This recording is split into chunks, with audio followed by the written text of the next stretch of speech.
नमस्कार दोस्तों, सीड लर्नोपीडिया में आपका स्वागत है। आज हम लेकर आए हैं आपके लिए 9 और 10 अप्रैल के कुछ इंपॉर्टेंट करंट अफेयर्स। आप हमारे सीड लर्नोपीडिया चैनल को लाइक करिए, शेयर करिए, सब्सक्राइब करिए ताकि आपको हमारे आने वाले नए वीडियोस का नोटिफिकेशन मिल सके। आज की वीडियो स्टार्ट करने के पहले एक रिक्रूटमेंट के बारे में बताना चाहता हूँ। एसएससी सीजीएल का फॉर्म निकल चुका है, ठीक है। इसमें लगभग 7,500 टेंटेटिव वैकेंसीज बोला गया है नोटिफिकेशन के अंदर, ठीक है। और इसका स्टार्ट डेट जो था वो था 3 अप्रैल। आई होप कुछ लोगों ने फॉर्म भर लिए होंगे, और जिन लोगों ने नहीं भरे होंगे उनको कोई चिंता करने की ज़रूरत नहीं है, क्योंकि 3 मई इसकी लास्ट डेट है। आप लास्ट डेट के कुछ दिन पहले ही फॉर्म भर लो, क्योंकि एसएससी की वेबसाइट काफ़ी ज़्यादा बिजी हो जाती है जैसे जैसे लास्ट डेट पास में आता है, ठीक है। तो ये जो फॉर्म है इसका नोटिफिकेशन का लिंक और फॉर्म फिलअप करने का लिंक, दोनों का भी लिंक मैं आपको डिस्क्रिप्शन बॉक्स में दे दूंगा। आप वहाँ से रेफर करके नोटिफिकेशन भी देख सकते हो और फॉर्म भी फिलअप कर सकते हो। स्टार्ट करते हैं आज का वीडियो। स्टार्ट करते हैं आज की फर्स्ट न्यूज़ से। आज की जो फर्स्ट न्यूज़ है वो होंडा मोटरसाइकिल को लेकर है। काफ़ी इंपॉर्टेंट न्यूज़ है, याद रखोगे आप।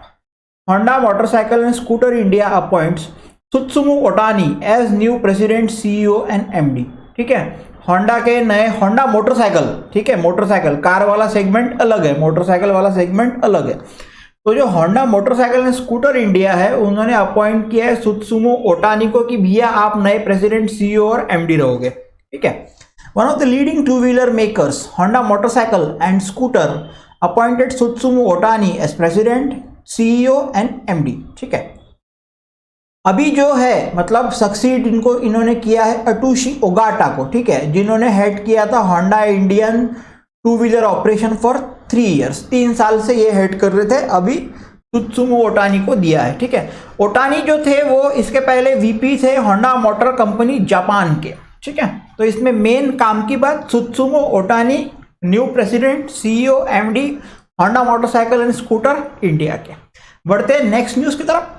जो नेक्स्ट न्यूज़ है वो मिलिट्री एक्सरसाइज कवच को लेकर है, ठीक है। Andaman and Nicobar command conducts large scale joint military exercise. Joint military exercise क्यों? क्योंकि इसमें Indian army, Indian navy, Indian air force और इंडियन कोस्ट गार्ड सभी डिप्लॉय हुए थे। इनके जो वेपन सिस्टम थे ये भी डिप्लॉय हुए थे। India's only tri-services Andaman and Nicobar Command conducted a joint military exercise x कवच नाम है इसका, ठीक है। इसमें वेरियस ड्रिल्स थे, जैसा कि MBVS लैंडिंग था, एयर लैंडिंग ऑपरेशंस थे, हेलीबॉर्न ऑपरेशन थे सोल्जर के द्वारा, ये ऐसे काफ़ी सारे उसमें एक्टिविटीज़ वहाँ पर कवर की गई थी, काफ़ी सारे ड्रिल्स कवर किए गए थे। बढ़ते हैं नेक्स्ट न्यूज़ की तरफ। नेक्स्ट न्यूज़ काफ़ी इंपॉर्टेंट है, डे को लेकर है। वर्ल्ड होम्योपैथी डे 2023 अप्रैल 10, ठीक है। हर साल 10 अप्रैल को हम लोग वर्ल्ड होम्योपैथी डे सेलिब्रेट करते हैं, ठीक है। इस साल का जो थीम था वो है वन हेल्थ वन फैमिली, ठीक है। और ये जो डे है ये सेलिब्रेट किया जाता है ताकि जो होम्योपैथी का जो नॉलेज है वो पब्लिक को हम लोग दे सके, ठीक है। और होम्योपैथी के फादर और फाउंडर थे डॉक्टर क्रिस्टीन सैमुअल हैनेमैन, ठीक है।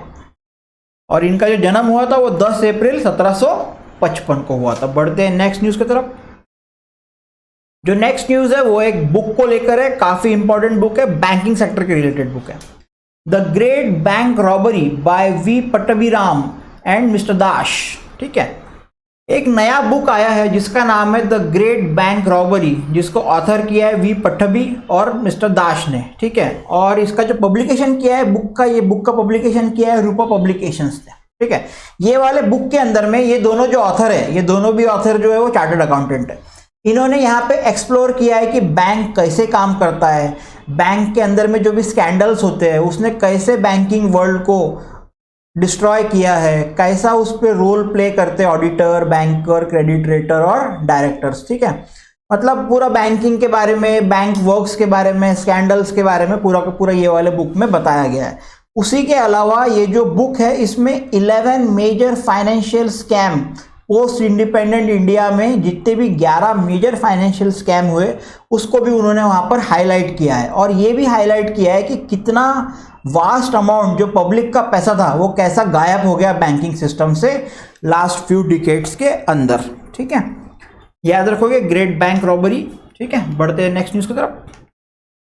जो नेक्स्ट न्यूज़ है वो डिफेंस सेक्टर को लेकर है, काफ़ी इंपॉर्टेंट न्यूज़ है। Ministry of defence sign 667 crore deal with Hindustan Aeronautical Limited, इसका जो शॉर्ट फॉर्म HAL होता है, ठीक है, to procure 6 Dornier aircraft for Indian air force. ठीक है, मिनिस्ट्री ऑफ डिफेंस ने एक कॉन्ट्रैक्ट साइन किया है जिसमें वो 6 डॉर्नियर 228 एयरक्राफ्ट प्रोक्यूर कर रहे हैं इंडियन एयरफोर्स के लिए हिंदुस्तान एरोनॉटिकल लिमिटेड से, जिसका कीमत रहेगा 667 करोड़। ठीक है, the present lot of 6 aircraft will be procured with an upgraded fuel efficient engine coupled with a 5 bladed composite propeller. इसका जो प्रोपेलर रहेगा उसमें 5 ब्लेड रहेंगी और अपग्रेडेड फ्यूल इफिशिएंट इंजन रहेगा। फ्यूल इफिशिएंट इंजन रहेगा तो फ्यूल उसमें कम लगेगा। ये जो डॉर्नियर 228 एयरक्राफ्ट है ये बहुत ही वर्सेटाइल है, मल्टीपर्पस लाइट ट्रांसपोर्ट एयरक्राफ्ट है। बढ़ते हैं नेक्स्ट न्यूज की तरफ। जो नेक्स्ट न्यूज है वो शाहरुख खान को लेकर है।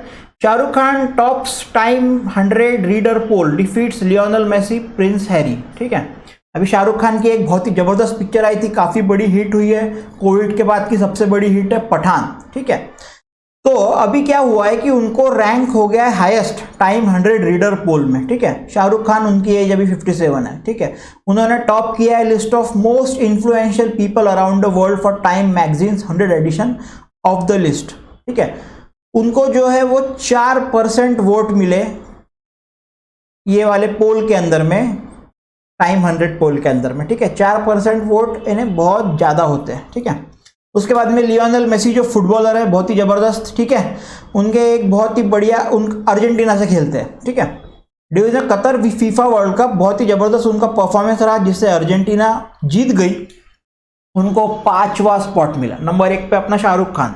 ठीक है, मेसी को जो है 1.8% वोट मिले, शाहरुख खान को 4% वोट मिले। ठीक है, बढ़ते हैं नेक्स्ट न्यूज़ की तरफ। जो नेक्स्ट न्यूज़ है वो ई प्रोक्योरमेंट को लेकर है, नॉर्थ ईस्ट से। Tripura becomes best performing north east state in e procurement, receives award. Tripura जो है वो सबसे बेस्ट परफॉर्मिंग स्टेट बन गया है नॉर्थ ईस्ट का जो इंप्लीमेंट कर रहा है ई प्रोक्योरमेंट। ठीक है, एक ये जो अवार्ड जो मिला उसको national workshop on e procurement में मिला। Tripura government has been recognised for their works in various departments in the last 5 year. पिछले 5 साल में जो भी काम किया उसको ध्यान में रखते हुए उनको ये वाला अवार्ड दिया गया है। The Tripura government received this award for completing the work within a specified time under the Power Department सौभाग्य योजना। सौभाग्य योजना को बहुत ही अच्छी तरीके से स्टिपुलेटेड टाइम पीरियड के अंदर में कवर किया, इसके लिए ये वाला उसको अवार्ड दिया गया है। बढ़ते हैं नेक्स्ट न्यूज़ की तरफ। जो नेक्स्ट न्यूज़ है वो भारत बायोटेक, सभी ने नाम सुना होगा भारत बायोटेक, जिसकी हम सभी ने वैक्सीन ली है, कोवैक्सीन। ठीक है, अभी कोविड में कोवैक्सीन हमने सभी ने लिए, कोवैक्सीन जो है वो एक्सपोर्ट भी की गई है। ठीक है, तो भारत बायोटेक ने एक अवार्ड जीता है वर्ल्ड वैक्सीन कांग्रेस पे। ठीक है, Bharat Biotech has won the best production और process development award as the part of vaccine industry excellence award at the world vaccine congress 2023। The congress was held during 3 April से 6 अप्रैल के बीच में ये वाला कॉन्फ्रेंस हुआ था कांग्रेस का। ठीक है, वॉशिंगटन यूएसए में। ठीक है, ये जो कंपनी है हैदराबाद की है, ये भी आप याद रखो, Hyderabad based Bharat Biotech was the only Indian company in the list of VIE awards in various category including best clinical trial company, best clinical trial network, best central speciality laboratory award, best contract research organisation, best production process development award among others. ठीक है, सभी category में हमारे India की तरफ से Bharat biotech का नाम वहाँ पर था। ठीक है, अभी एक और इंट्रानेजल वैक्सीन बनाया है कोविड-19 के लिए, जो कि वर्ल्ड का पहला प्रोड्यूसर है, जिसका नाम है इनकोवैक। ठीक है, इनकोवैक एक इंट्रानेजल कोविड-19 की वैक्सीन है। बढ़ते हैं नेक्स्ट न्यूज़ की तरफ। जो नेक्स्ट न्यूज़ है वो है Kerala shipping and inland navigation को लेकर। KSINC launches solar powered tourist vessel Suryanshu. जो KSINC है उन्होंने एक पहला first solar power tourist vessel बनाया जिसका नाम है सूर्यांशु इन कोची बैकवाटर्स केरला। ये जो है इसका टोटल कॉस्ट रहेगा 3.95 करोड़ वेसल और ये 100 पैसेंजर को लेके चल सकता है और ये एक श्रीलंका के यार्ड में बनाया गया and is among the few in Kochi who safety and allied feature are certified by Indian register of shipping IRS। ठीक है, तो इसकी जो सेफ्टी फीचर्स है वो काफ़ी अच्छे हैं। ठीक है, The vessel will have a 6-hour day cruise price at $799 per person, in which it will operate in the Marine Drive Kaddampudi corridor and later 10 kilometre into the sea. 6 घंटे का रहेगा, 799 रुपीज़ एक आदमी के लिए। मरीन ड्राइव से लेकर तो कदमकुडी कॉरिडोर तक के जाएगा बाद में, और 10 किलोमीटर के अंदर और सी के अंदर भी जाएगा। ठीक है, तो याद रखो Suryanshu, Kerala shipping and inland navigation corporation. बढ़ते हैं नेक्स्ट न्यूज़ की तरफ। जो नेक्स्ट न्यूज़ है वो काशी को लेकर है, एससीओ से है, काफ़ी एससीओ का full form Shanghai cooperation organisation. Kashi को डिक्लेयर किया गया है पहला tourism and cultural capital SCO में। ठीक है, Kashi has been declared the first tourism and cultural capital of SCO, Shanghai cooperation organisation. The declaration was made by a meeting of the SCO heads of tourism administration held in Varanasi. The meeting also adopted an action plan for year of tourism development in the SCO space in 2023. इसकी जो अगली जो meeting रहेंगी वो Kazakhstan में होगी 2024 में। तो इसमें मेन काम की बात, काशी पहला tourism and cultural capital of SCO। बढ़ते हैं नेक्स्ट न्यूज़ की तरफ। जो नेक्स्ट न्यूज़ है वो यूपीआई को लेकर है। रिजर्व बैंक ऑफ इंडिया ने pre sanction credit line UPI के द्वारा अप्रूव कर दिया है, मतलब आपको यूपीआई के द्वारा अब लोन भी मिल सकेगा। तो रिजर्व बैंक के जो गवर्नर है मिस्टर शक्तिकांत दास, इन्होंने प्रपोज किया है कि हम एक्सपांड स्कोप करेंगे यूपीआई का by permitting operation of pre sanction credit line by banks through UPI.